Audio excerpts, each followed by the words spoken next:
Hola, hola. Hola, reciban un cordial saludo. Reciban un cordial saludo. Estamos empezando la transmisión. Vamos en un momento.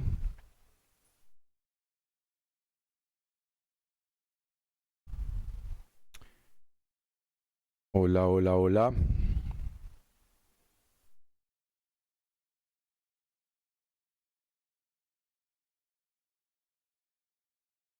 Muy bien.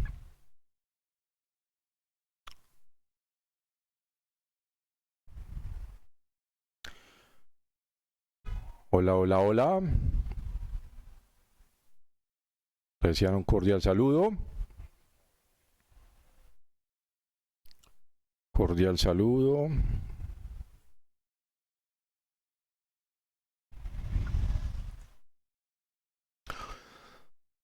Muy bien. Ya estamos listos entonces para dar inicio a esta charla para el día de hoy sobre la glándula pineal, el sistema inmunológico, la inflamación, el sueño y la melatonina. En este video pretendo establecer una relación con cada uno de estos aspectos y que aprendamos a conocer nuestro cuerpo, aprendamos a conocer cómo funciona nuestro sistema inmunológico, cuál es la relación con la glándula pineal, la inflamación, el sueño y la melatonina. Todos esos tópicos los vamos a desarrollar a lo largo de este video y vamos a aprender cómo regular ese sistema inmunológico, cómo mejorarlo, cómo funciona el proceso de la inflamación en el cuerpo y de ahí pues por qué nosotros generamos inflamación y por qué en sí enfermamos, y además entender sobre el sueño y cuál es el papel del sueño, de la melatonina, con el sistema inmunológico, y entender que a partir de tener un buen sueño, un sueño reparador, nosotros vamos a mejorar ese sistema inmunológico. Pero entonces debemos entender cómo funciona nuestro sistema inmunológico y voy a tratar de explicarles a ustedes a grosso modo el funcionamiento de este sistema tan maravilloso que pues permite que nosotros nos mantengamos con vida, nos mantengamos bien. Y vamos a entender también qué estropea ese proceso, qué hace que ese sistema inmunológico disminuya. Vamos a entender todo ese proceso. Y vamos a estar con una mente muy abierta, muy dispuesta para entender todos estos conceptos. Bien. Saludos a los que están empezando a conectarse en este momento. Bienvenidos todos. Y los que vayan llegando. Y los que vean pues este video en diferido posteriormente. Este video lo podrán accesar también en nuestro canal de YouTube, Centro Holístico A-Balance. Podrán también tener acceso a él en nuestra página de internet abalance.online. Allí podrán accesar a este video y a muchos otros más en temas relacionados con la salud, con el mejoramiento de la calidad de vida, con conocernos, con entender cómo funcionamos, básicamente. Muy bien. Entonces, vamos a ir desglosando cada uno de estos temas. Vamos a ir haciendo la conexión y al final pues hacemos toda una conexión. Y si tienen pues alguna pregunta, pues trataré de responderla. Vamos a dejar un espacio al final para las preguntas que vayan surgiendo sobre esta temática. Bien, entonces vamos a ir haciendo relación, vamos a ir haciendo puente de cada uno. ¿Cómo es la glándula pineal? ¿Cuál es la relación con el sistema inmunológico? Entender cómo funciona el sistema inmunológico, el proceso de la inflamación y las relaciones entre el sueño y la melatonina, y además cómo la melatonina va a fortalecer nuestro sistema inmunológico. Muy bien, vamos a empezar a desglosar cada temática y nos vamos a ir hacia la glándula pineal. Bien, la glándula pineal o epífisis también se conoce como epífisis. Esta glándula pineal pues tiene unas funciones muy específicas, las cuales se las voy a describir en un momento, y también es considerada como, digamos, una puerta hacia el mundo espiritual, hacia lo místico. Y vamos a entender un poquitico cómo funciona esto y desde dónde surgieron esos conceptos. Muy bien. Esa glándula pineal entonces la vamos a localizar allá en nuestro cerebro, básicamente en el área del diencéfalo. Podemos observarla ahí en esta imagen que les estoy proyectando en este momento de color rosa. Ahí podemos encontrar la glándula pineal o epífisis. Y vamos entonces a entender por qué se le da tanta importancia a esta glándula y por qué es considerada pues dentro de lo que es el mundo espiritual y el mundo místico tan importante. Pero en realidad tiene una función realmente importante en nuestro cuerpo y eso es lo que vamos a entender en este video. Muy bien. Esa glándula pineal entonces la vamos a localizar en el área del epitálamo, dentro del diencéfalo. Esa parte interna más profunda del cerebro, esa parte en realidad en donde se gestan las emociones como tal, ahí encontramos esa estructura hacia la parte trasera. Hay una estructura que se llama el tálamo y encima del tálamo, miremos allá a la parte central de esa imagen y vamos a ver un área de color rojizo, ese sería el epitálamo, y la glándula pineal la encontraríamos hacia atrás. Vamos a devolvernos a esta imagen, la vemos allá atrás de color rosado. Bien, esa glándula pineal, aquí se ve mejor en esta imagen, el área del epitálamo, y hacia atrás, hacia la parte posterior, encontramos la glándula pineal o epífisis. Hacia atrás encontramos el cerebelo, para que nos vayamos ubicando en la imagen, sería hacia la derecha de la imagen. Bien. Esa glándula pineal va a estar presente en casi todas las especies de los vertebrados, con algunas excepciones. Por ejemplo, el caimán. El caimán entonces es un animal que no posee glándula pineal, pero está presente en la mayoría de los vertebrados. Esa glándula pineal aquí la podemos observar directamente, podemos ver la imagen de la derecha y vemos que tiene una forma de pino. Hacia la derecha vemos esa imagen, es como un pino y de ahí viene pues el nombre de la glándula pineal y así pues como hacemos alusión aquí en la imagen del principio, glándula pineal en forma de pino. Esa glándula pineal es realmente pequeña, esa glándula pineal mide de 5 a 8 milímetros, es prácticamente del tamaño de un grano de arroz y cumple unas funciones demasiado importantes como se las voy a ir describiendo a lo largo de este video. Bien, René Descartes le llamó a la glándula pineal el asiento del alma y es a partir de ahí en donde se empieza a dar ese reconocimiento de conexión hacia el mundo espiritual.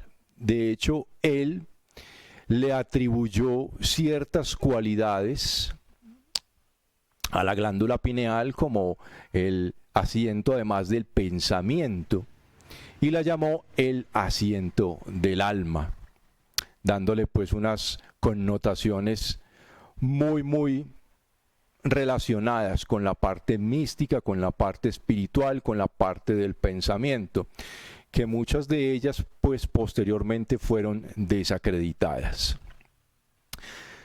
También se le ha relacionado a esa glándula pineal como el tercer ojo y muchos lo relacionan aquí en el entrecejo, pero en realidad nos estamos refiriendo a esa glándula pineal hacia esa parte posterior, allá en la zona profunda del diencéfalo hacia atrás, en el área del epitálamo como se los he mostrado en las imágenes anteriores.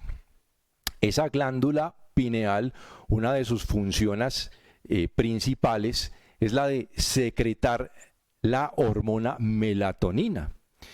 Y la melatonina la vamos a ver casi al final del video, vamos a hablar más en detalle sobre la melatonina, pero en sí la melatonina sería la hormona o una de las hormonas o la principal hormona que nos induce al sueño y a procesos de regeneración. Y vamos a entender cómo la no producción adecuada de esa melatonina lleva al cuerpo a que no tenga un sueño reparador y a que no se regenere en sí. Entonces, hay ciertas cosas que estropean la producción de melatonina de forma natural y es lo que vamos a entender. La N-acetil 5-metoxitriptamina, eso es en sí la melatonina. Muy bien. La glándula pineal se encarga además de regular las funciones de otras hormonas. Y aquí hablamos, por ejemplo, de la regulación de las hormonas FSH y LH. FSH es la folículo estimulante y LH es la hormona luteinizante. Ellas son secretadas por la glándula hipófisis o pituitaria. Entonces, tienen que ver con la función sexual. Y cuando la melatonina es secretada, digamos que esa secreción de esas hormonas se ve disminuida. Bien, entonces esas hormonas, folículo estimulante y luteinizante, principalmente se van a producir pues en el día, en la producción de melatonina, que sería en la noche, según los ciclos biológicos naturales, se produciría la melatonina para entrar en el proceso de descanso. La calcificación de la glándula pineal es un proceso serio, muy relacionado con el Alzheimer, con la demencia senil en el adulto mayor. Y hay ciertas cosas, ciertos hábitos de vida que realmente nos van induciendo hacia ese deterioro de esa glándula pineal y hacia no la adecuada secreción de esas hormonas tan importantes como la melatonina. Y hay una gran relación entre el estrés relacionado con la secreción de la hormona del estrés, la cual es el cortisol, y digamos la calcificación de la glándula pineal. Si bien esa glándula pineal tiene cierta protección hacia el cortisol, hacia la hormona del estrés, pero un bombardeo constante de esta hormona tiende a diezmar con el tiempo esta área y tiende a generar calcificación, lo que nos llevaría pues a una deficiencia en la producción de esta hormona y una gran relación en la disminución del sistema inmunológico y pues el deterioro en sí de las funciones corporales, de las funciones vitales.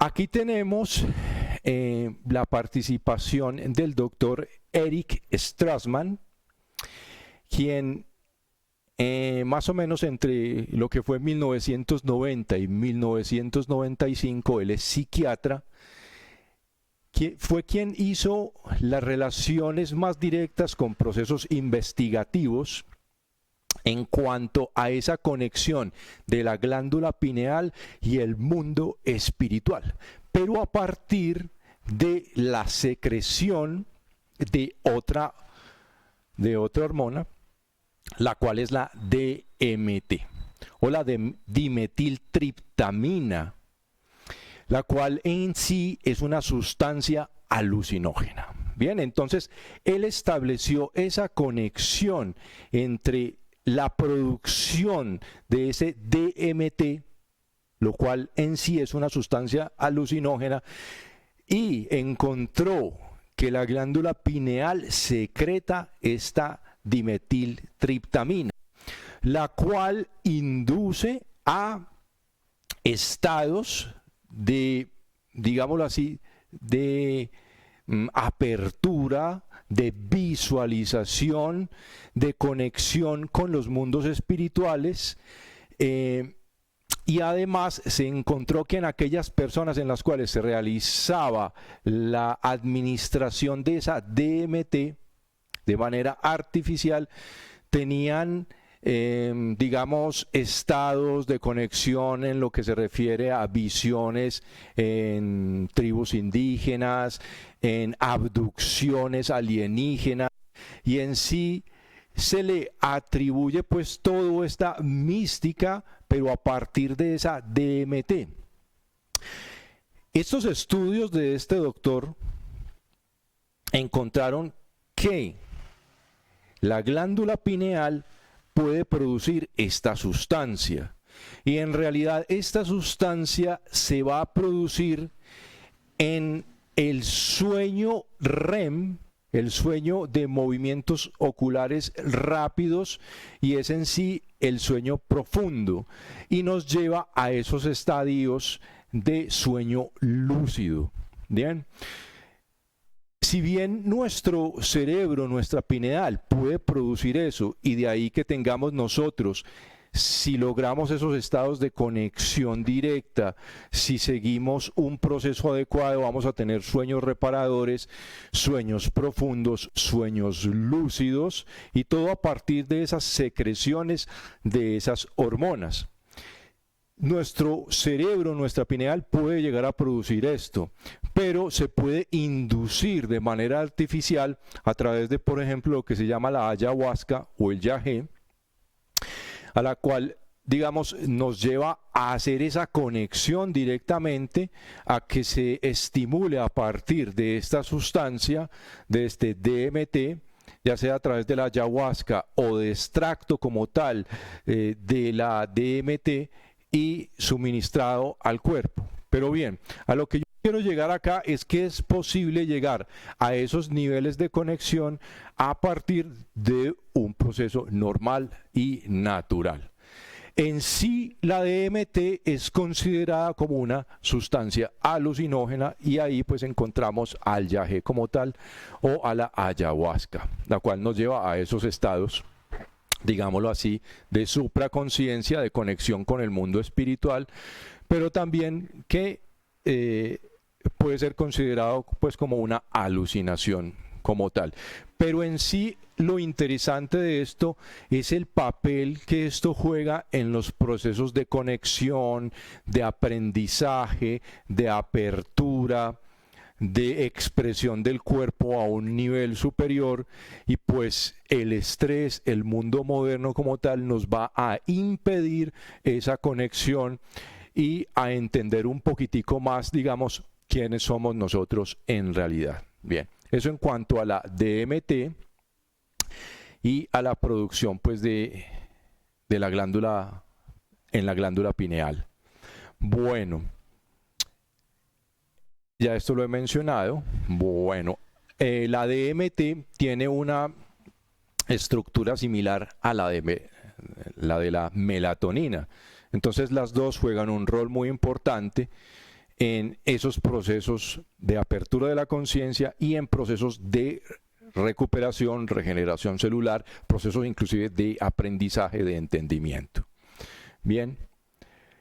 Eso en cuanto a lo que es la glándula pineal a grosso modo, porque la idea de este video principalmente es hablar sobre estas generalidades para que ustedes vayan teniendo esa idea. Entonces, esa melatonina, esa DMT, esas sustancias se producen ¿en dónde? En la glándula pineal, para que vayamos haciendo la conexión. Y ahora más adelante, cuando les hable de lo que es el sueño y hablar un poco más de la melatonina, entonces vamos a tener mucha más claridad de todo este proceso. Vamos ahora a hablar de el sistema inmunológico, y de ahí vamos haciendo las conexiones para que se mantengan muy atentos, para que sea esto muy dinámico. Entonces, todo tiene relación, nada está desligado acá. Vamos ahora a hablar del sistema inmunológico, y voy a tratar de que ustedes tengan un entendimiento de un proceso que es realmente complejo. El sistema inmunológico y cómo funciona es realmente complejo, pero cuando nosotros entendemos esa función, uno se siente mucho más tranquilo en cuanto a varios aspectos, y es precisamente lo que trato de explicarles en este video. Vamos entonces a utilizar una pizarra en este momento. Voy a escribirles en pizarra. Vamos a llamar la pizarra en un momento para hacerles la explicación de en sí cómo funciona nuestro sistema inmunológico y quiero que estén muy atentos al respecto. Vamos entonces a traer la pizarra para explicarles el proceso. Muy bien. Vamos acá a empezar a describir en sí cómo funciona nuestro sistema inmunológico. Bien. Ese sistema inmunológico tiene unas derivaciones. Vamos a hacer 3 líneas acá. 3 líneas. Y vamos a explicarles las derivaciones de ese sistema inmunológico. Vamos a tener una primera parte del sistema inmunológico, el cual es el no específico o innato. Bien, hay una primera parte de ese sistema inmunológico que tiene una función no específica y ya les voy a explicar en qué consiste esa función no específica. Tiene otra parte, el cual es el sistema de complemento. Sistema de complemento. Un sistema de ayuda. Y vamos a tener otro sistema, el cual es sistema inmunológico específico o adaptativo. Y nosotros acá vamos a tener una muy buena comprensión de cómo funciona nuestro sistema inmunológico. Ya les voy a ir explicando en detalle qué quiere decir específico y qué es no específico y cuál es el sistema de complemento. Ese sistema no específico va a tener algo que se llama la primera línea de acción o primera línea de defensa y además va a tener una segunda línea de defensa, una segunda línea de defensa. ¿Bien?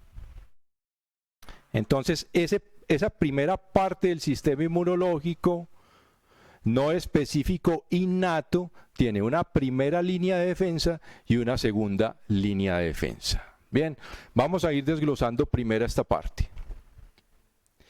En esa primera línea de defensa, nosotros vamos a encontrar básicamente lo que son,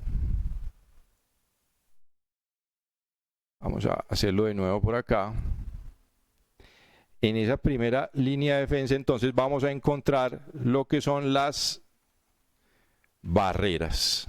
Hay unas primeras barreras. ¿Cuáles son esas barreras? Entonces vamos a encontrar como barreras a la piel y sus aceites. Vamos a encontrar también a lo que son los jugos gástricos como barrera. Vamos a encontrar también a lo que son las mucosas. Entonces, esa primera línea de defensa lo constituyen esas barreras. Y ahí encontramos a la piel con sus aceites, con sus ácidos como tal, que se encargan, digamos, de protegernos, de evitar que entren gérmenes, que entren bacterias, que entren virus.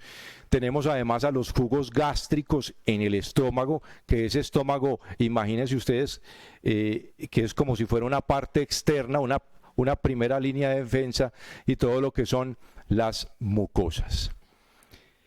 En esa segunda línea Eso es primera línea y segunda línea.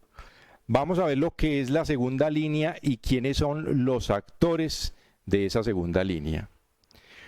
Si los gérmenes, virus, bacterias atraviesan esas primeras barreras, esa primera línea, entonces vamos a tener algo que se llama una respuesta inflamatoria.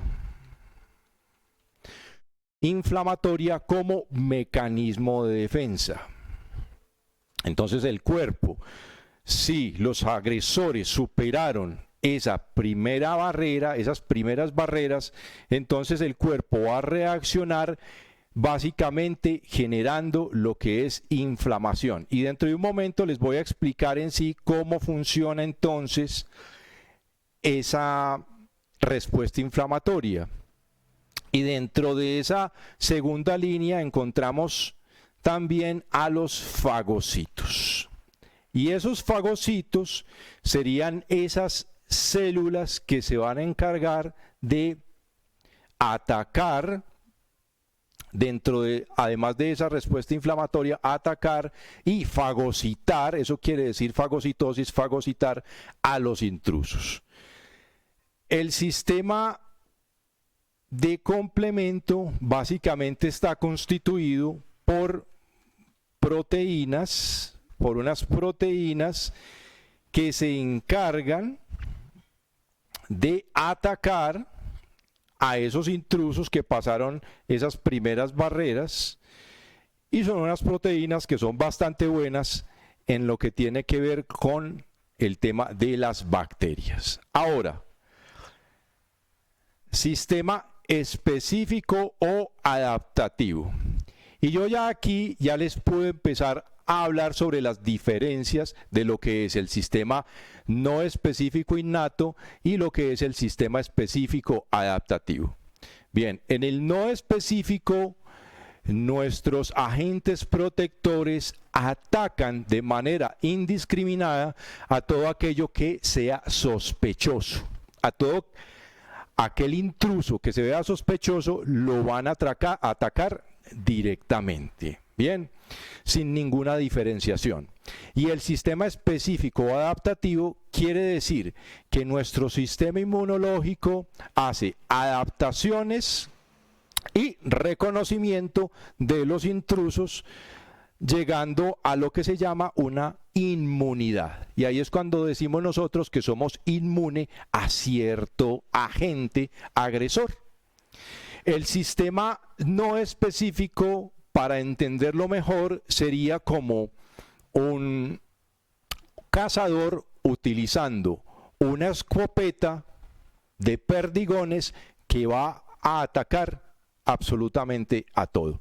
Y ya el sistema específico sería el caso, por ejemplo, de un francotirador específicamente atacando algo en especial. Bien, ahora, ese sistema específico va a estar dividido en lo que es una respuesta humoral. Ya vamos a entender qué es eso de respuesta humoral. Y otra cosa que se llama inmunidad celular. Inmunidad celular. Bien, y ya vamos a conocer cuáles son los agentes que participan en este proceso. Bien. Dentro de esta respuesta humoral vamos a tener a lo que se llaman los linfocitos. Linfocitos B, que tienen unas clasificaciones que se las voy a explicar dentro de un momento, y vamos a tener a los otros actores, los cuales son los linfocitos T. Bien. Entonces, para que vayamos entendiendo, básicamente ese sistema inmunológico lo conforman lo que serían las células blancas. Tenemos células rojas y células blancas. Esas células blancas van a tener diferentes subdivisiones, subclases. A esas células blancas también les podemos llamar leucocitos. Los fagocitos son una forma de leucocitos y los linfocitos son otra forma de leucocitos. En sí lo que son fagocitos, linfocitos son células blancas con, digamos, funciones diferentes. Bien, esos linfocitos, los linfocitos T, tienen unas derivaciones. Vamos a ver cuáles son las derivaciones de esos linfocitos. Entonces, para que todo funcione muy bien, vamos a tener un sistema que se va adaptando según los requerimientos.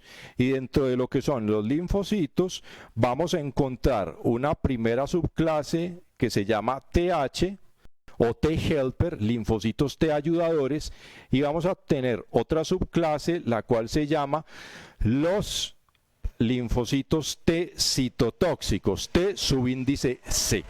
Bien.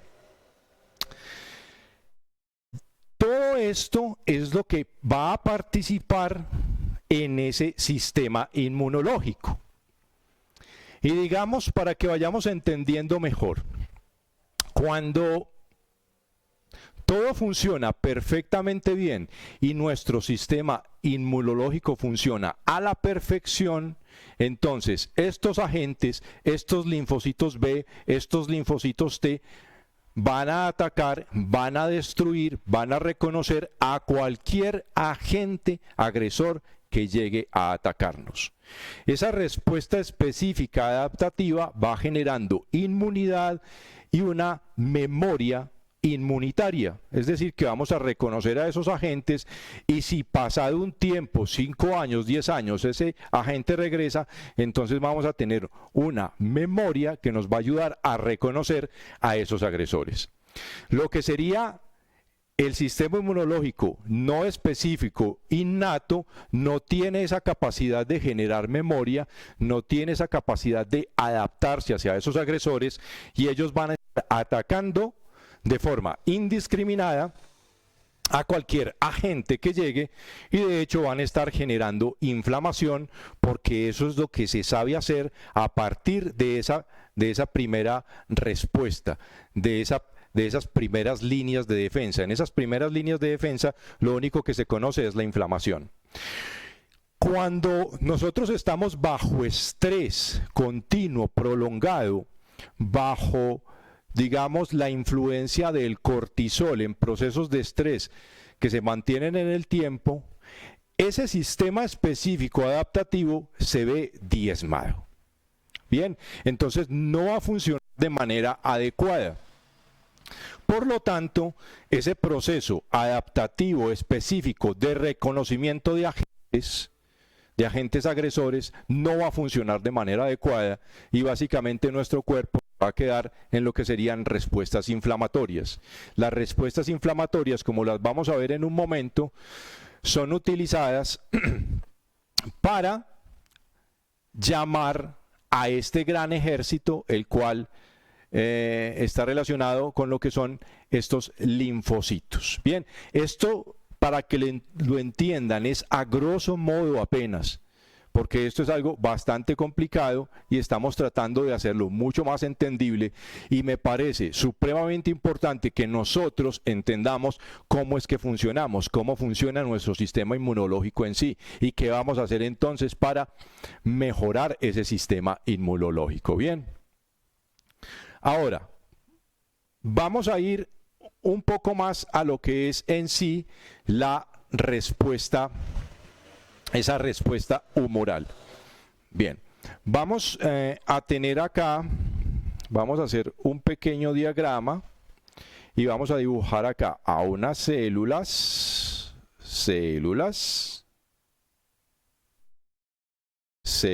como tal. Aquí tenemos a un grupo de células y vamos a encontrar que esta zona de intermedio, a la cual llamamos espacio tisular líquido, líquido tisular,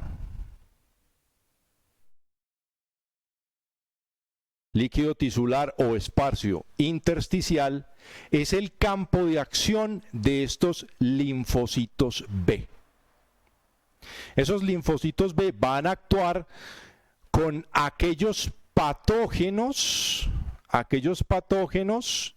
que se encuentren flotando por ahí. Entonces vamos a tener acá virus, bacterias flotando por ahí. Bien. Y en una primera reacción, nuestro cuerpo puede responder con las respuestas inflamatorias a partir de fagocitos, ingiriendo esos patógenos que están por ahí, que se ven sospechosos, pero ya en una respuesta adaptativa de ese sistema inmunitario específico entrarían lo que son los linfocitos B. Entonces por aquí vamos a tener a un linfocito B. Y esos linfocitos B actúan en ese líquido tisular, en ese espacio intersticial, y van a atacar a esos agentes dentro de lo que es ese espacio tisular. Y eso hace lo que se le llama una respuesta humoral. Ya vamos a tener aquí a los otros actores, los cuales son los linfocitos T. Y esos linfocitos T, entonces digamos acá tenemos una célula, y esa célula digamos que fue infectada por un virus, y básicamente lo que hacen los virus es, digamos, tomar el sistema de copiado de las células para hacer que esa célula se replique, y al reclutar el sistema de multiplicación celular, entonces por ende ellos se van replicando. Entonces ya lo que son estos linfocitos T van a actuar básicamente en lo que sería una célula infectada por un virus. Bien, entonces aquí ya tendríamos el papel de esos linfocitos T atacando directamente a una célula infectada como tal por un virus. O en el caso, por ejemplo, de una célula que ha degenerado, que ha mutado en cáncer. Entonces, los linfocitos T tienen la capacidad, en especial lo que son los T citotóxicos, de actuar directamente sobre esas células que han sido infectadas o que han sido, mutadas, que han enloquecido como tal, que se han degenerado en cáncer. Entonces, ese sistema inmunitario, esos linfocitos tienen esa capacidad de trabajar en ese proceso. Lo que son los linfocitos TH, T subíndice H o linfocitos T helper, esos linfocitos T lo que hacen básicamente pues entonces es activar alarmas, y ellos van a ayudar a activar, a hacer mucho más funcionales a esos linfocitos B. Ese sería, digamos, uno de los papeles de los linfocitos T ayudadores. Bien, entonces vamos teniendo una visión general de cómo funciona nuestro cuerpo, ¿correcto? Si todo funciona a la perfección, si tenemos una salud adecuada, entonces los linfocitos T, por ejemplo, se van a encargar de limpiar absolutamente cualquier tipo de virus, cualquier tipo de bacteria, de eliminar células que han mutado en cáncer, de ayudar a regenerar como tal nuestro cuerpo en el caso de enfermedades, en el caso de lesiones. Pero cuando ese sistema inmunológico se ve disminuido, y algo que hace que ese sistema inmunológico no funcione bien, ya lo conocemos muy bien, y se llama estrés. El estrés con algo que se llama cortisol. El cortisol es la hormona del estrés y esa hormona del estrés en gran cuantía va a impedir que ese sistema inmunológico funcione de manera adecuada. Bien. Y por lo tanto, viéndose inhibido esta función de linfocitos B o linfocitos T, básicamente el cuerpo se queda generando estas respuestas inflamatorias que no tienen esa capacidad de reconocimiento, que no tienen, esos fagocitos van a funcionar ahí además tratando de eliminar a esos agentes, pero no son lo suficientemente buenos como para generar un reconocimiento y para generar una respuesta adaptativa como lo generan estos linfocitos T. Bien. Espero que se vaya entendiendo hasta ahí porque esto es algo realmente complejo. Vamos ahora, ya esa es, digamos, una explicación a grosso modo de lo que es las generalidades del sistema inmunológico. Vamos ahora a ver lo que es en sí una respuesta inflamatoria, cómo sería esa inflamación, para que lo entendamos, y cómo serían esos agentes que participan en esa respuesta inflamatoria. Bien. Vamos a tomar lo que sería un campo de batalla clásico y vamos a utilizar este ejemplo. Vamos a dibujar aquí, vamos a dibujar burdamente lo que serían células de la piel. Esto pues es un dibujo burdo, pero la intención es de que usted entienda cómo funciona este sistema. Entonces vamos a suponer que este es la piel y aquí tendríamos lo que es el exterior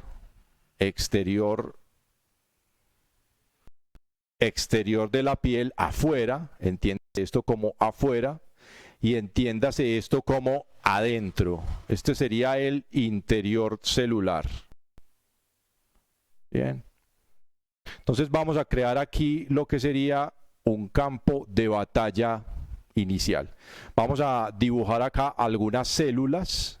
Vamos a dibujar por acá una célula que pertenece al sistema inmunitario. Vamos a dibujar otra célula por acá.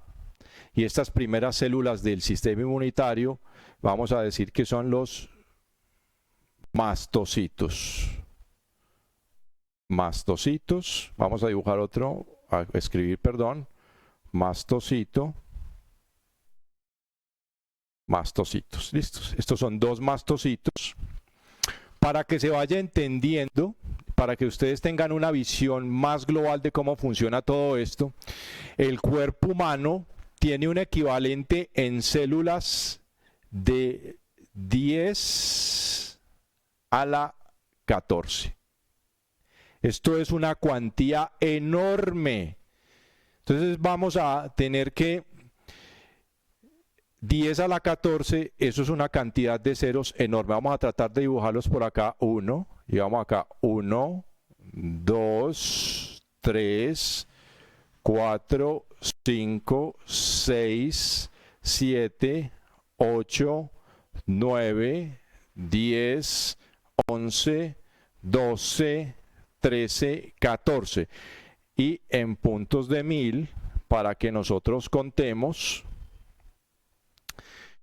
cuántas células tenemos. Entonces aquí los 3, 6 millón, los otros 6 billón. Entonces tenemos esta cantidad de 100 billones de células que conforman el cuerpo humano. Para que tengamos esa idea, 100 billones de células. Eso conforman el cuerpo humano. Y entre todas esas 100 billones de células encontramos células epiteliales, encontramos células endoteliales, sistema inmunológico, células del sistema muscular, músculo liso, músculo estriado, el sistema óseo en general. 100 billones de células conforman nuestro cuerpo. Bien. Vamos a dibujar a otro agente del sistema inmunológico y estos agentes son, estos son dibujo burdo.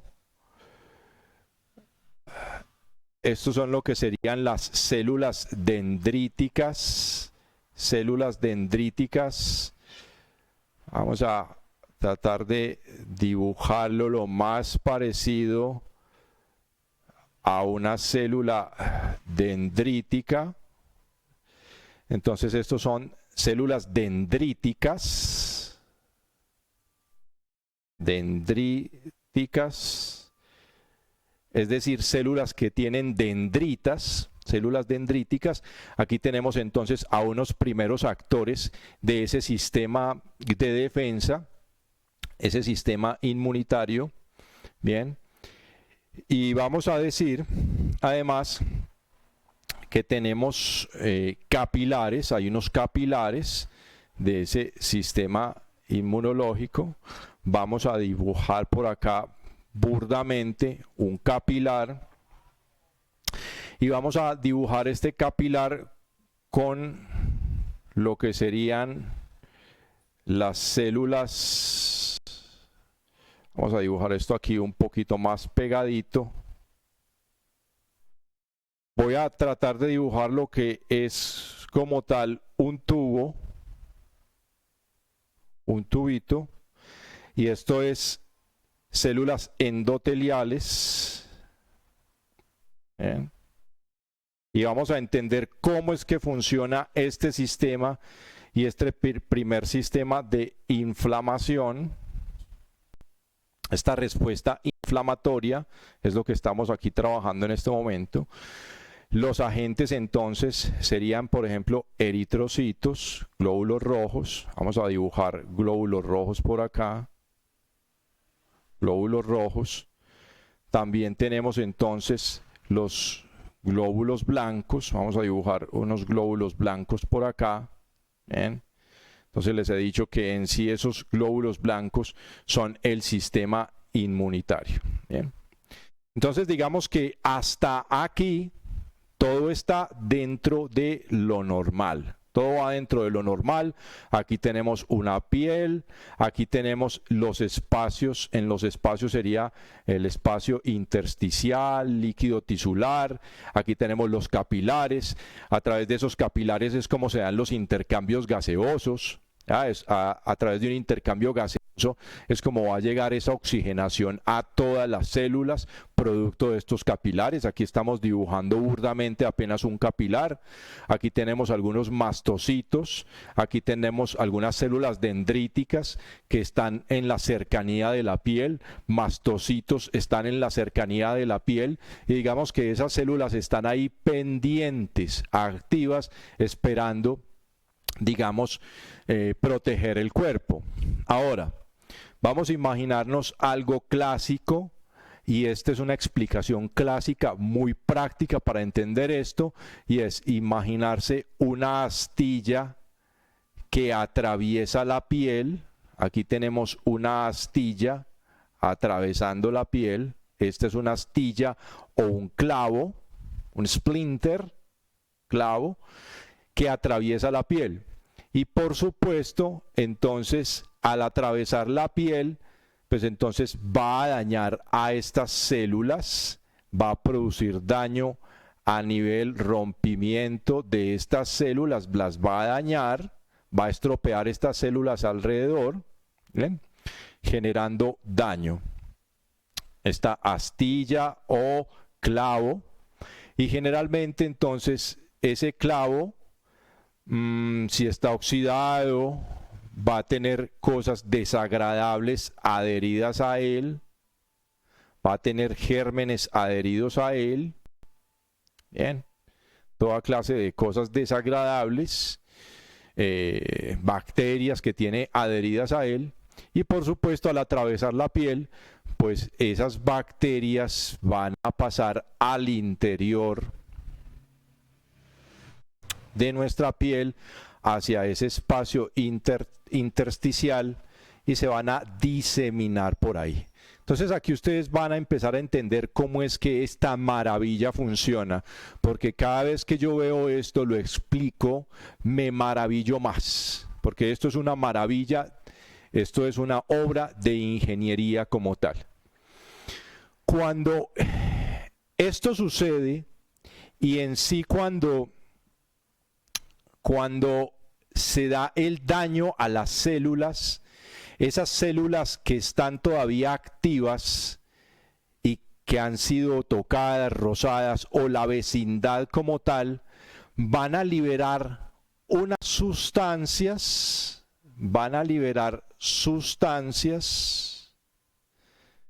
vuelvo y repito, esas células de esa zona aledaña al daño, ante una agresión van a empezar a liberar ciertas sustancias.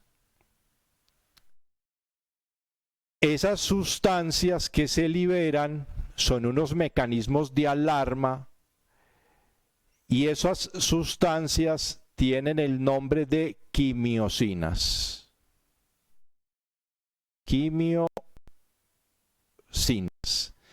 Esas quimiosinas son esas sustancias, muchos tipos de quimiosinas, no vamos a entrar en detalles.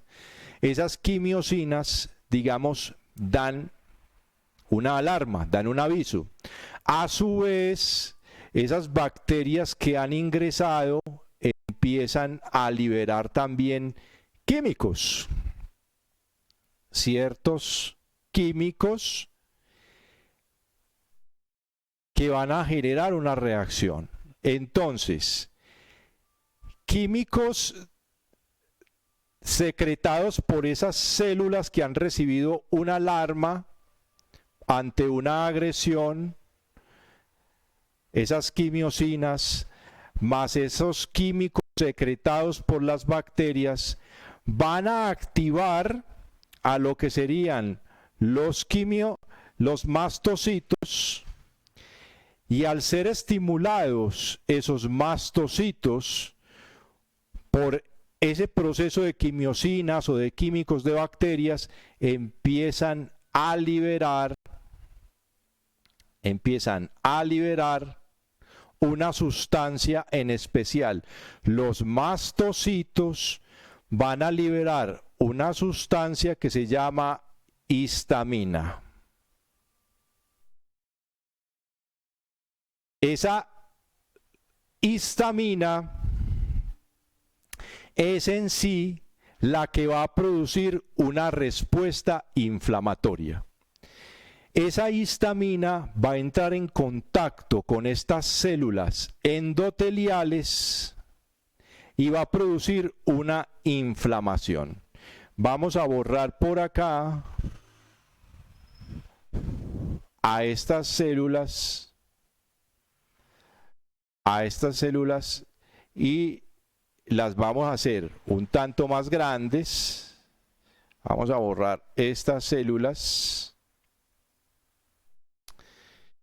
Y ante esa secreción de esa histamina, entonces aquí vamos a tener una respuesta inflamatoria. Y aquí tenemos un capilar hinchado.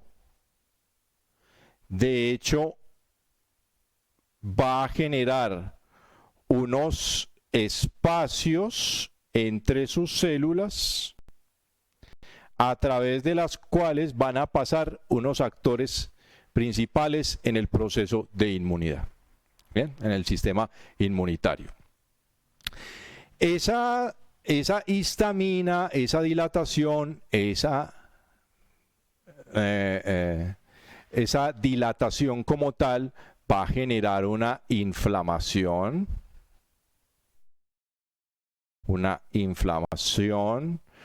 Va a generar rojez o enrojecimiento, va a generar dolor, ¿bien? Y eso sería, va a generar calor, se siente calor en la zona, ¿bien?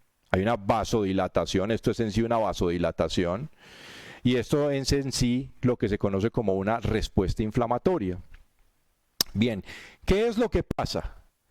Que esas quimiosinas han irritado a los mastocitos irritados han liberado histamina y esa histamina causó lo que se llama una vasodilatación y hace permeable a esas zonas del endotelio y va a atraer además esa quimiosina a unos primeros actores, a una parte de los leucocitos, bien, los cuales se van a adherir a esas paredes endoteliales porque han sido atraídas por esas quimiosinas. Y esos primeros actores van a tener el nombre de neutrófilos. Entonces, los neutrófilos se van a adherir a esas paredes a través de un proceso llamado migración. Entonces, migran, esos neutrófilos se pegan de las paredes endoteliales y se van a escurrir a través de estas porosidades que se generaron y van a ir al campo de batalla. Estos primeros agentes llamados neutrófilos van a venir y se van a filtrar por estos huecos que se generaron. Esas porosidades o ese proceso por el cual esos neutrófilos pasan a través de esas células endoteliales se le llama diapédesis o extravasación.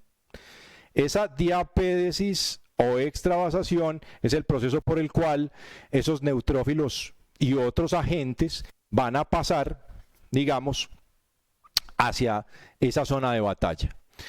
Esos neutrófilos hacen algo maravilloso, hacen algo espléndido, y esos neutrófilos lo que hacen es lanzar redes, así es, redes, y atrapar a esos organismos. Lanzan redes, atrapan a esos intrusos, a esas bacterias o virus, en el caso de una infección viral, los van a atrapar, los van a fagocitar y se autodestruyen posteriormente. A este primer campo de batalla, además, van a llegar los otros agentes, y esos otros agentes son lo que se llaman las células T. Y en este caso van a llegar células T helper, van a llegar a ese campo de batalla y nos van a ayudar en un proceso que se llama activación celular para eliminar mucho más fácilmente a esos invasores. Estas dendritas hacen algo, un proceso maravilloso, porque esas dendritas también, células dendríticas tienen la capacidad también de comerse o de fagocitar a los intrusos. Bien, lo que son células dendríticas, neutrófilos, hacen parte de ese primer sistema no específico de no reconocimiento del invasor. Ya lo que serían las células T o las células B, ya esto pertenece a lo que es en sí el sistema inmunitario específico de reconocimiento. Bien, estas células hacen algo maravilloso, estas células dendríticas, y ese algo maravilloso que hacen es ingerirse al intruso, lo ingieren, lo descomponen y presentan una parte de él a través de un mecanismo que se llama CMH2 de presentación de antígeno.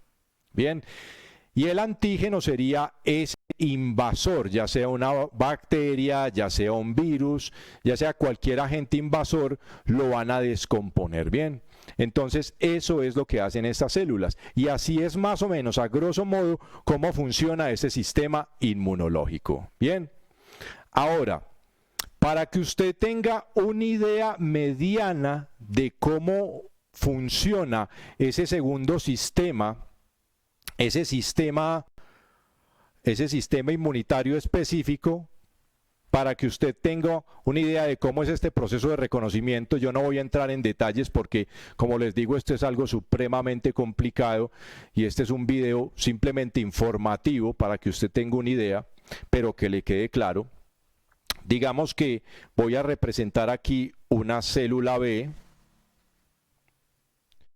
y esa célula B va a tener en su membrana celular una cantidad de mecanismos, y esos mecanismos de una célula B, esos mecanismos nos van a ayudar a atrapar y reconocer a los individuos agresores. Y esos mecanismos serían lo que nosotros conocemos como anticuerpos. Esto más o menos es un anticuerpo. Y esos anticuerpos están en la membrana celular. Para que se entienda, cada célula B tiene alrededor de 10.000 anticuerpos en su membrana celular. Y esto es un sistema que nos ayuda a reconocer a los agresores. Las células T, por ejemplo, células T, tienen otros mecanismos, otros individuos adheridos a su membrana celular, y de estos contamos alrededor de 20.000 por célula, y esos mecanismos son algo parecido a esto, son como una llavecita que captura, bacterias, que captura virus. ¿Ven? Cada una célula de estas entonces tiene unas 20.000, una célula B tiene unas 10.000 de estos mecanismos. Estos anticuerpos pueden estar adheridos a las paredes de la membrana celular o pueden estar flotando por ahí. En el líquido tisular pueden estar sueltos, flotando por ahí. Y lo que hacen estos anticuerpos es básicamente atrapar a los intrusos. ¿Qué es lo que hace en sí especial a este sistema y cómo es que funciona? Entonces, esas células B, vamos a dibujar una célula B a una escala menor y vamos a dibujar unos anticuerpos por acá. Vamos a dibujar unos anticuerpos. Vamos a dibujar unos 2 anticuerpos. Recordemos que tienen alrededor de 10.000.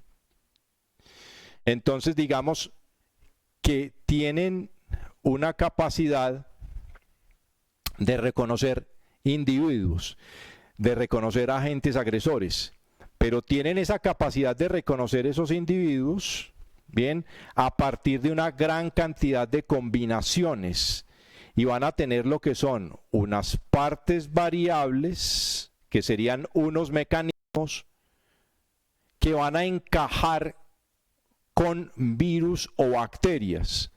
Y digamos que tenemos un virus por ahí que el mundo no conoce, un virus nuevo que acaba de salir, una bacteria desconocida, bien, y resulta de que esos anticuerpos van a tener o en sí los anticuerpos que se van generando tienen cientos de miles de millones de combinaciones, y esa cantidad de combinaciones que ellos tienen es algo así como 10 a la 10, como unas 10.000 millones de combinaciones, de las cuales se eliminan en el proceso de crecimiento celular, se eliminan las que tienen que ver con respuesta inmune,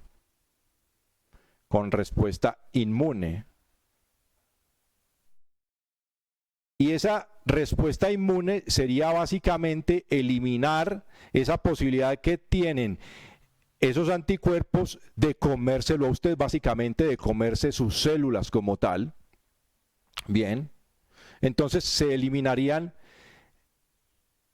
esa respuesta inmune de los anticuerpos. Y ahí lo que pasa pues con, básicamente con enfermedades autoinmunes en donde ese mecanismo básicamente no funciona y su propio sistema inmunológico termina comiéndoselo.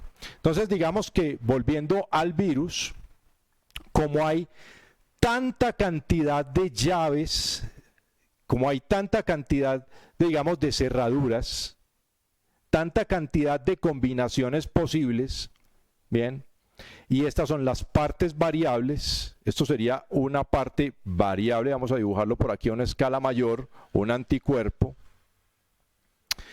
y vamos a tener acá una parte variable en la parte superior,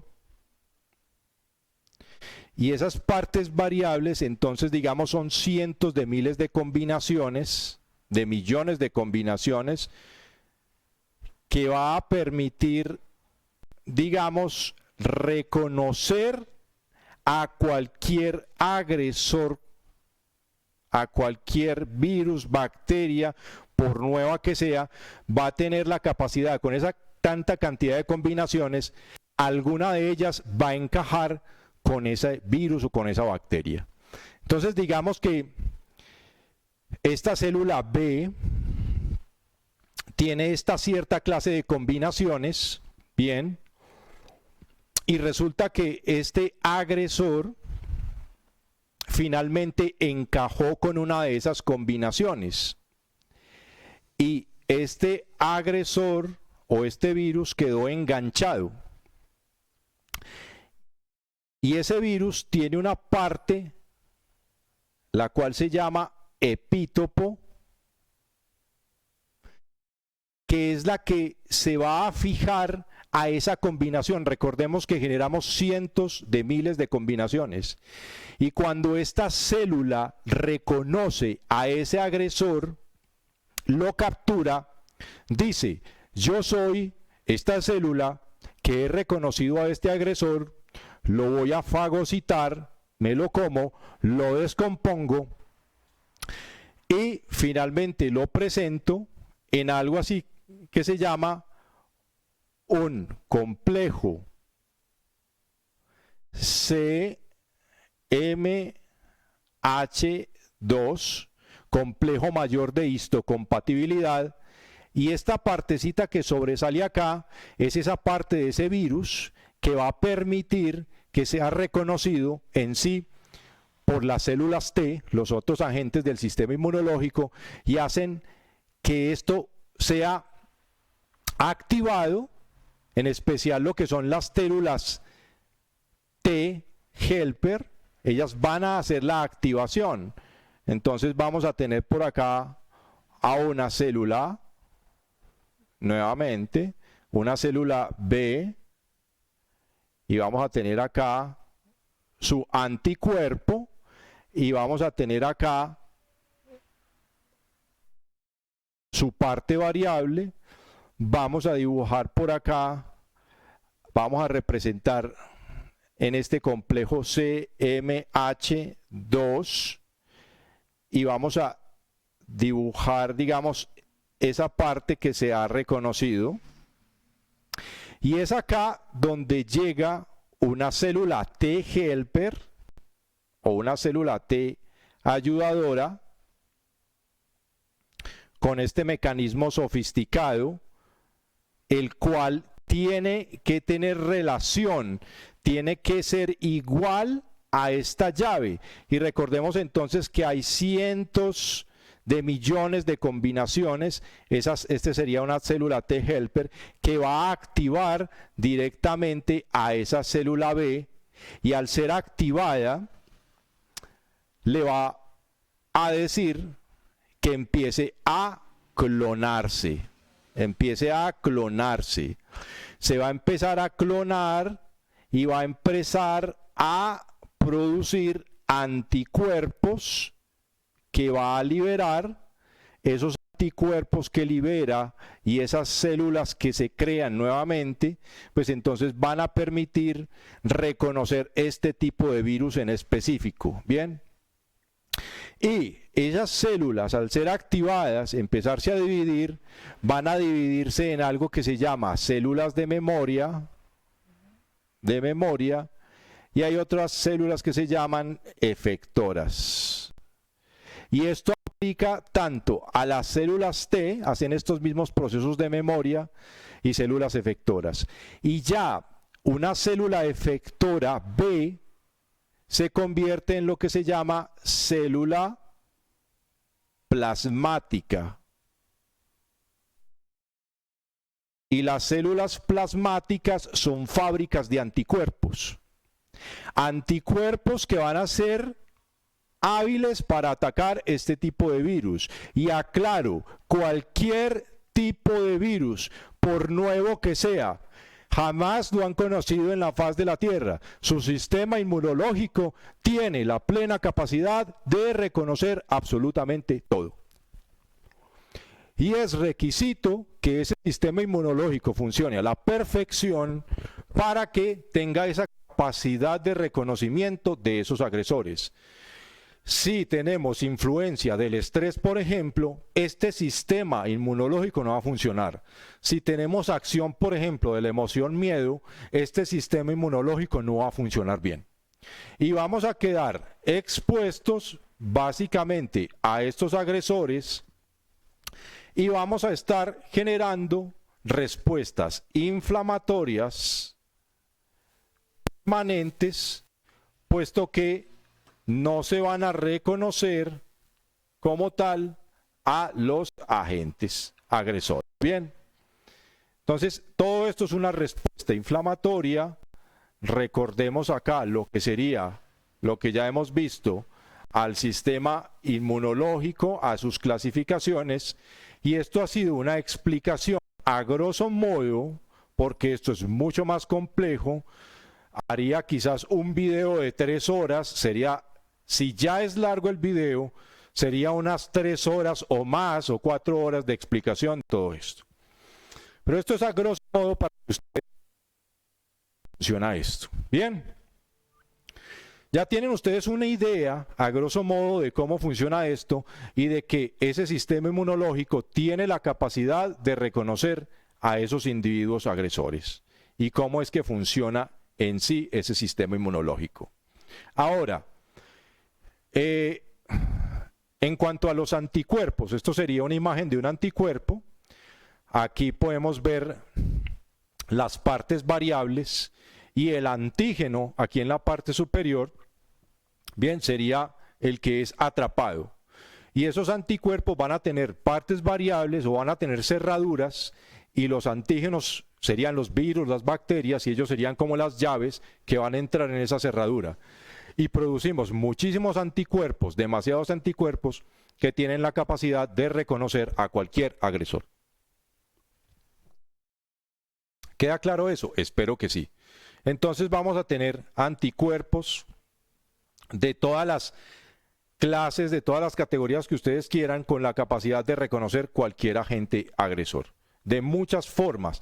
Esos anticuerpos van a tener esa parte variable en la parte superior, que sería como una cerradura, y el antígeno tiene una parte que se llama epítopo, y parátopo es la parte del anticuerpo donde se fija el antígeno.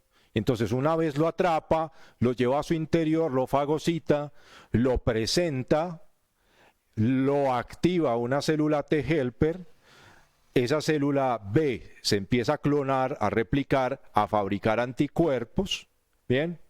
Pero en este video no alcanzamos a explicar lo que serían el trabajo de las células T citotóxicas, que tienen la capacidad de atacar a las células que ya han sido infectadas por virus o que tienen un proceso de degeneración en cáncer, por ejemplo. Entonces, cuando su sistema inmunológico funciona bien, todo se va a mantener a raya y usted se va a estar regenerando continuamente. Vamos a pasar a la otra parte del sueño. Ya casi terminamos el video. vamos a la parte de sueño y vamos a ir conectando todo. Empezamos a hablar de pineal, fuimos a hablar de sistema inmunológico, inflamación, y vamos ahora a la parte de sueño. ¿Cómo funciona el sueño en sí? ¿Cómo es ese mecanismo de dormir? Entonces esto es algo muy bonito además. Es otro mecanismo que vamos a tener una idea de cómo funciona. Entonces funcionamos con algo que se llama ritmo circadiano, con los procesos de luz y oscuridad y unos sensores que tenemos en los ojos, en la retina, y unas células fotosensibles que reaccionan a la luz y van a estimular ciertas áreas en el cerebro que hacen que el cuerpo secrete hormonas que nos van a inducir al sueño o nos van a llevar hacia la actividad. Entonces vamos a tener un ciclo circadiano y vamos a tener también una deuda de sueño, un ciclo de luz y oscuridad y un ritmo circadiano de 24 horas. Y ahí en todo ese ciclo circadiano se van secretando hormonas y funcionamos básicamente pues con esos cambios de luz y oscuridad. Pero también hay un reloj interno que no necesariamente está ligado a la luz, es un ciclo de 26 horas. Y si alguien, por ejemplo, está en una cueva, entonces el cuerpo va a seguir activando esos sistemas de manera regular. Pero en fin, vivimos principalmente pues a expensas de la luz solar y así funcionamos. Muy bien. Vamos a explicar ese mecanismo de sueño, lo van a ver ahora mismo, cómo es este mecanismo de sueño. Vamos a activar acá este archivo y les voy a explicar cómo funciona este proceso para que ustedes entiendan más o menos cómo funciona. Entonces, hay una parte del cerebro que nos mantiene despiertos y esa área la vamos a encontrar allá en el tronco cerebral, tallo cerebral, algo que se llama núcleo activador reticular ascendente, sistema reticular activador ascendente, y ahí en esa área se van a secretar noradrenalina, acetilcolina, orexina, histamina. Estas son hormonas que nos van a mantener en actividad, que nos van a mantener despiertos. Histamina, hablamos de histamina en el proceso de inflamación celular para que lo tengan en cuenta, histamina. Y la histamina se secreta también para mantenernos activos. Otra sustancia es la orexina, la acetilcolina y la noradrenalina.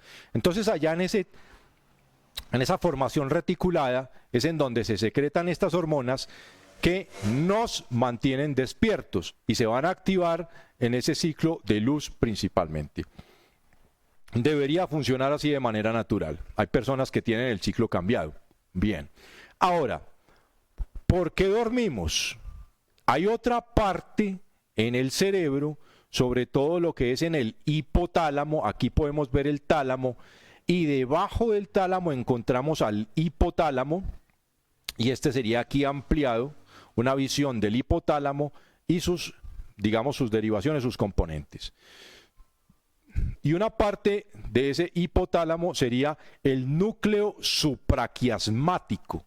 Ese núcleo supraquiasmático, digamos, va a reaccionar a la ausencia de luz y cuando hay ausencia de luz, pues entonces nos va a inducir el sueño. Y cuando hay ausencia de luz, empezamos a liberar principalmente melatonina.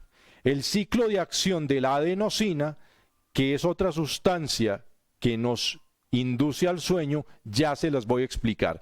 Pero en sí la melatonina es la hormona que nos lleva al sueño y que se secreta cuando dejamos de percibir la luz en esas células de la retina y que activan esa área del hipotálamo, la cual se llama núcleo supraquiasmático. Cuando nuevamente se activa la luz, y eso puede ser activado por una luz artificial, o las luces del teléfono celular, entonces vuelve y se activa lo que es este sistema activador de noradrenalina, acetilcolina, orexina, histamina. Bien. Entonces vamos teniendo una idea. Entonces, la luz entra por la retina al ser detectada por ese núcleo supraquiasmático, le informa a esta zona de ese sistema reticular ascendente de que libere esas hormonas. Entre ellas está la histamina, la orexina, que nos hacen despertar. Pero cuando hay ausencia de luz, se activa el núcleo supraquiasmático del hipotálamo y empieza el cuerpo a generar la melatonina, la cual nos va a llevar a dormir. Nos va a llevar a que nosotros empezamos a sentir sueño. Bien, una deficiencia de orexina, por ejemplo, nos lleva a una condición que se llama la narcolepsia. La orexina es una de esas hormonas que participan en el proceso de estar despiertos.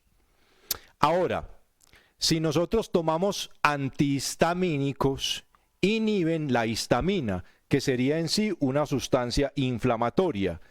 Y si bloqueamos esa histamina, la histamina es activadora, entonces los antihistamínicos nos van a generar sueño. Bien. Vamos ahora, aquí se va entendiendo, vamos ahora con ese tema de la adenosina, vamos a volver acá al pizarrón y les voy a explicar cómo funciona este tema de la adenosina. Primeramente, ¿cómo obtenemos nosotros energía? Lo que nosotros comemos, todo lo que nosotros comemos en sí va a producir energía. Y esa energía la va a reconocer el cuerpo a través de una molécula que se llama ATP. Vamos a escribirlo mejor por acá, no se ve muy bien. ATP.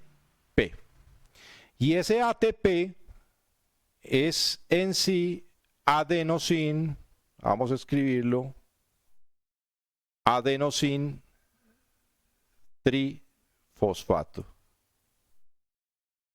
Y para nosotros dormir bien, para nosotros tener energía, entonces se activa este ATP. Todo lo que nosotros comemos se va a transformar en ATP y en sí eso es a lo que nosotros nos va a dar energía. Resulta que cuando eso se desdobla en el proceso de producción de energía, se divide en adenosina, vamos a borrar por acá, adenosina,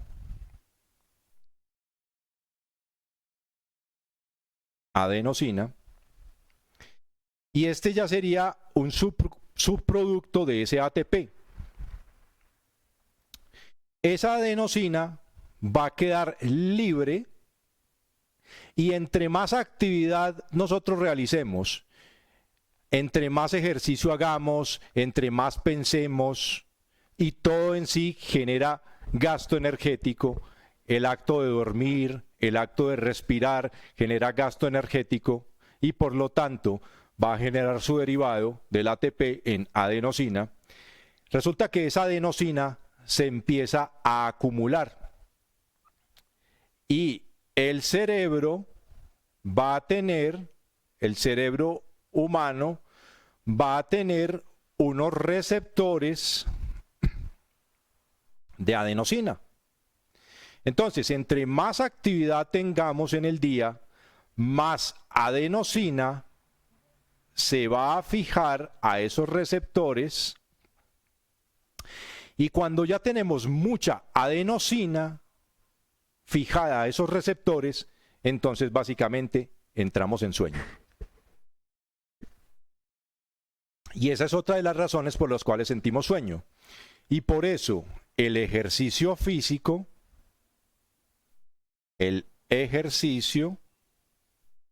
ejercicio físico es tan bueno para dormir bien. Ese ejercicio físico, a partir del ATP, va a generar esa adenosina, la cual se va a fijar en esos receptores que hay en el cerebro. Y entre más actividad hay, entonces más adenosina hay y vamos a tener que dormir. Bien. Vamos a tener que librarnos de ese subproducto que es adenosina a través del sueño. Y por lo tanto, si nosotros no dormimos bien, nos vamos a inundar de adenosina, lo cual sería en sí un subproducto o un metabolito de desecho, el cual va a generar toxicidad. Entonces, cuando nosotros dormimos, esa adenosina se limpia, baja el nivel de adenosina, desciende y nuevamente, al descender ese nivel de adenosina, pues vamos a entrar nuevamente en actividad y vamos a volver a producir ese ATP. Y esto es un ciclo continuo, es un ciclo constante en uno y otro sentido. Bien, entonces, ese ATP sería la fuente de energía y su subproducto sería la adenosina, que se va acumulando en el cerebro y finalmente nos va dando sueño. Pero resulta que ese mecanismo nosotros lo engañamos. Nosotros estamos engañando ese sistema. Y nosotros podemos engañar a ese sistema consumiendo cafeína. Y por eso es que cuando se toma cafeína, la cafeína es muy similar a la adenosina y se va a fijar en esos receptores de la adenosina, los va a bloquear la entrada de la adenosina a esos receptores y nosotros no nos vamos a dormir. Vamos a quedar despiertos por la acción de la cafeína. Pero resulta que esa adenosina va a quedar por ahí libre. Y en algún momento nosotros vamos a tener que librarnos de esa adenosina. Y por eso es que si yo voy durmiendo menos, tengo menos, los ciclos de sueño son regulares, entonces quizás por eso nuestro cuerpo nos va a cobrar en una deuda de sueño, por ejemplo en el fin de semana, si estuve muy activo entre semana, y entre más activos seamos, más pensemos, más actividades, entonces va a haber una deuda de sueño y nos vamos a tener que deshacer de esa adenosina durmiendo muchísimo más. Y realmente nosotros deberíamos dormir 7 a 9 horas para limpiar todos esos metabolitos de desecho. Si eso no se limpia, entonces se va a quedar acumulado, nuestro cuerpo no va a funcionar bien, no vamos a generar melatonina y nos vamos a llenar de toxicidad en el cuerpo, básicamente. Y esas son las razones por las cuales entonces entramos en actividad porque sentimos sueño, ¿correcto? Bien, ahora la melatonina, la N-acetil 5-metoxitriptamina. Esa es la hormona del sueño. Esa es la hormona que se activa entonces con ese reloj biológico, con ese ciclo circadiano, y que se activa básicamente en la ausencia de luz, en la oscuridad. Y por las luces artificiales, las pantallas de los celulares, de las computadoras, y todo esto, entonces evitamos que generemos melatonina. Bien, y si no se genera la melatonina, entonces no vamos a tener un sueño reparador, no va a haber buen sueño y nuestro cuerpo va a empezar a degenerarse. ¿Y qué hace que esto no se genere en sí? Sería el estrés. Ese ciclo circadiano nosotros no lo respetamos, bien, o estamos con muchas fluctuaciones emocionales y siempre que se activan los mecanismos de alarma que disparan ese botón de pánico en la amígdala cerebral, van a hacer que se libere, por un mecanismo que ya he explicado en otros videos, se libere cortisol. Y ese cortisol entonces va a impedir que nosotros tengamos un sueño reparador, va a impedir que nosotros durmamos de manera adecuada. ¿Bien? Entonces, ¿qué tenemos nosotros que hacer? Empezar a tratar el estrés. El precursor de la melatonina es la serotonina, una de las hormonas de la felicidad. La melatonina es secretada entonces por la glándula pineal. La serotonina es secretada principalmente por algo que se llama el núcleo del rafe del tronco cerebral, ubicado ahí en ese tronco cerebral, y ahí es desarrollada esa serotonina, la cual se almacena principalmente el 90% en los intestinos, y tanto la melatonina como la serotonina son derivados de un aminoácido que se llama triptófano. Nosotros también podemos adquirirlo a través de la alimentación, y como es un aminoácido esencial, quiere decir que el cuerpo no lo produce, tenemos que suministrarlo en la alimentación. Entonces, por eso una nutrición balanceada, rica, por ejemplo, en granos, en este caso los garbanzos, son muy ricos en ese aminoácido.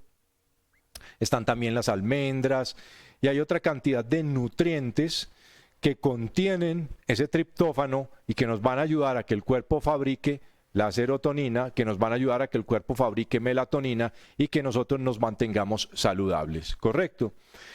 La melatonina es en sí antiinflamatoria. La melatonina es antiinflamatoria. Si nosotros tenemos ese ciclo de inflamación, la melatonina en la noche nos ayuda a desinflamar. Por eso es que si nosotros no dormimos bien, vamos a generar inflamación. Es inmunomoduladora, quiere decir que nos va a ayudar a fortalecer ese sistema inmunológico. Es neuroprotectora a nivel nervioso, es antioxidante y nos va a ayudar a regular lo que es ese sistema de inmunidad innata que les expliqué ahora a grosso modo, la inmunidad adaptativa y a nivel de citocinas parecidas a las quimiosinas, y hay citocinas proinflamatorias y antiinflamatorias. Y se considera como una tercera señal en la respuesta inmunológica. La melatonina participa en el sistema inmunológico. Si tenemos privación de sueño, si tenemos estrés, entonces no vamos a secretar melatonina, nuestro sistema inmunológico se va a ver deteriorado y vamos a estar propensos a infecciones, a malfunción de órganos. Va a participar también en lo que se llama esas enfermedades autoinmunes y por lo tanto la melatonina, si es administrada de manera externa, podría ser útil en el tratamiento de enfermedades autoinmunes, básicamente como sería el lupus, la esclerosis múltiple, la ELA, esclerosis lateral amiotrófica, la diabetes mellitus tipo 1, que es una enfermedad autoinmune, enfermedad de Graves, que tiene que ver con las afecciones de la glándula tiroides en cuanto a lo que tiene que ver con la inmunidad. Entonces, si nuestro cuerpo está secretando esa melatonina de manera natural, no le estoy diciendo que la consuma, sino que respete los ciclos circadianos de sueño, que disminuya el estrés, que haga ejercicio físico diario, que se cuide en la alimentación, que regule su mente y vaya a un estado de calma y de tranquilidad, adquiriendo unos hábitos de pensamiento saludables, porque la mente distorsiona, genera intranquilidad, genera ansiedad y nos lleva a esos estados de estrés, de ansiedad, que a la larga podrían degenerar en estas enfermedades del sistema inmunitario, en enfermedades autoinmunes, ¿bien? O que si ya las tenemos entonces de base, entonces esto lo va a empeorar. Entonces, si nosotros estamos enfermos, lo que nosotros tenemos que buscar es regular el sueño, disminuir el estrés, producir serotonina, actividades al aire libre, el sol, que nos ayuda también a liberar esa serotonina y nos vamos a mantener bien. Y se los explicaba en el video cuando hablé sobre las hormonas de la felicidad, cómo podemos inducir a esa liberación de estas hormonas de manera natural. Bien, entonces, el estrés básicamente y la liberación del cortisol es lo que va a estropear todo este proceso, todo este sistema. El irnos tarde de la noche, 10, 11, 12 de la noche, o despertarnos en la madrugada y encender el teléfono celular. Esto contiene lo que se llaman luces azules, que va a afectar directamente allá, que va a engañar a ese núcleo supraquiasmático y le va a hacer creer a su cerebro de que ya llegó la luz del día. Entonces cesa la producción de melatonina y usted deja de recibir ese beneficio de la reparación del sueño reparador como tal, ¿correcto? Entonces, lo adecuado sería que fuéramos a dormir tipo 10 de la noche, 11 de la noche, por tardar, que tengamos un ciclo adecuado de sueño ininterrumpido de 7 a 9 horas en ausencia de luz completamente, para que nuestro cuerpo produzca la melatonina de forma natural y vaya conectando además inclusive con DMT, sueño profundo, dimetiltriptamina, en fin, todas estas otras hormonas que mencioné al principio, y haciendo esta conexión para mantener una salud. Entonces, es posible obtener una salud adecuada a partir de estas cosas básicas. Y recordemos del video anterior sobre las hormonas de la felicidad, donde hablamos de dopamina, de oxitocina, de endorfinas, de serotonina, para que entonces tengamos la idea de esto. Bien, de cómo producirlo de manera adecuada. Entonces, si usted no hace ejercicio diariamente, no va a producir serotonina, por ejemplo, no va a liberar dopamina.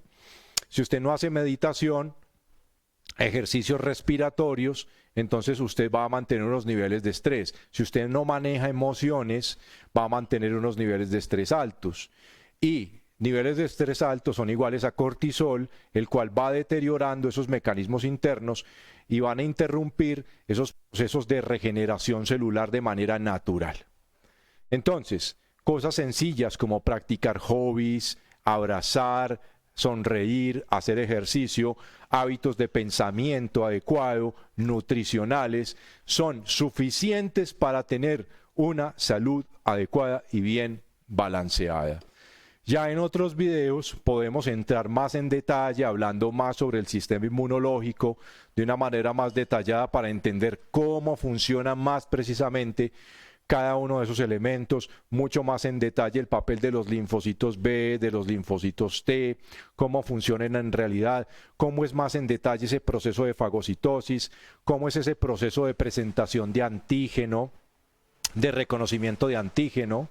Los antígenos entonces serían todos esos agresores, virus, bacterias, todos estos patógenos. Los anticuerpos son esas células propias que nos ayudan a reconocer a estos antígenos y entender muy bien el papel de ese sistema inmunitario, de esos linfocitos como tal. Y esto es algo pues muy complejo que traté de traerlo resumidito en este video para que usted tenga un conocimiento un poco más amplio de cómo funciona y de cómo regular su salud. Entonces hay que mejorar el sueño, hay que mejorar la calidad del sueño, hay que relajar, disminuir el estrés. Una actividad adecuada entonces es meditar, respirar. La relajación es supremamente importante para fortalecer el sistema inmunológico, puesto que reducimos el estrés, vamos a ir a dormir de forma tranquila. Nosotros no dormimos básicamente porque estamos muy activos internamente o porque hay un cansancio físico, hay un imbalance de minerales, no hay un adecuado balance en estas hormonas, tenemos pensamientos que no nos dejan dormir, preocupaciones en sí. Entonces nos van a quitar el sueño. Entonces lo que nosotros tenemos que aprender es a manejar esas emociones, hacer esas actividades que nos van a llevar a que tengamos un mejor sueño.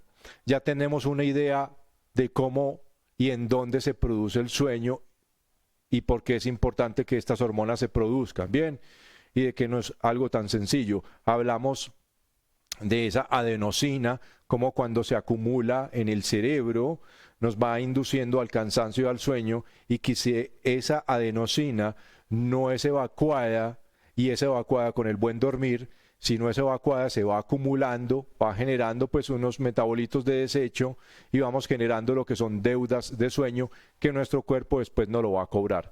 Si nosotros no dormimos bien, no vamos a funcionar bien, no va a pensar bien, su sistema inmunológico no funciona bien, no se va a reparar, va a estar malhumorado, va a estar cansado, va a estar fatigado. Bien, entonces mire cómo vamos a mantener una salud adecuada siguiendo estas recomendaciones. Bien, creo que esto es un tema para largo, para ir desglosando mucho más. Y pues hasta por acá nos trajo este video. Yo les doy las gracias por estar, a los que están ahí pendientes en este momento. Si tienen alguna pregunta, pueden escribirlo ahí en el chat, yo aquí lo puedo observar. Si no, lo van dejando en los comentarios. Pueden surgir muchas inquietudes a partir de esto, de cómo mejorar el sueño, un poquito más ahondar en el funcionamiento de ese sistema inmunológico. Las dudas que tengan las podemos aclarar en este momento, ¿de acuerdo? Muy bien. No siendo más, entonces, nos podemos ir despidiendo. Aún hay tiempo, pues entonces, para que hagan alguna pregunta si la tienen. Bien. Muy bien. Bueno, pueden dejar sus preguntas ahí en el chat, sus inquietudes. Ya saben que vamos a seguir hablando de estos temas en el futuro para que sigamos aprendiendo muchísimo más al respecto. Y ante todo, pues, informarse, conocer, aprender a entender cómo funcionamos es básico. Muy bien. Ok, todo está muy claro. Por aquí estoy viendo en el chat. Perfecto. Saludos a todos los presentes y a los que se conecten con la charla en diferido. Muy bien. No siendo más entonces, un abrazo para todos. Sonreír, ser felices, es bastante fácil. No cuesta sonreír.